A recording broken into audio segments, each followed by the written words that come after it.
Manchester City 2 Nottingham Forest 1 in City Park.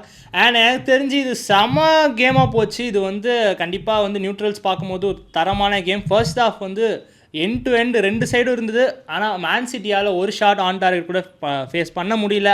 But ஆனால் second half வந்து Ryan ஷர்கி இந்த season அதுவும் லாஸ்ட் 4 to 5 கேம்ஸாக ரியான் ஷர்கி வந்து டாப் கிளாஸாக பர்ஃபார்ம் பண்ணிருக்காரு.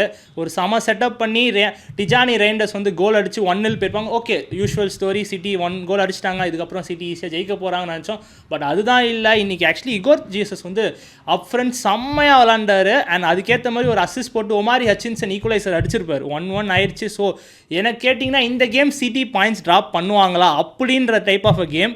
பட் ரியான் ஷர்கி கடைசியில் வந்து ஒரு பேங்கர் அடித்து 2-1 ஜெயிச்சு இந்த மேட்ச் அவங்க 3 பாயிண்ட்ஸ் எடுத்துகிட்டு போகிறாங்க. ஆக்சுவலி இதுதான் வந்து ஒரு ரியல் டைட்டில் கண்டெண்டர்ஸ் சொல்கிற ஆன மேட்ச். ஏன்னா தோக்குற மாதிரி பாயிண்ட்ஸ் லூஸ் பண்ணுற மாதிரியான கேம் இது. பட் ஆனாலுமே அவங்க 3 பாயிண்ட்ஸ் எடுத்துகிட்டு போனாங்க.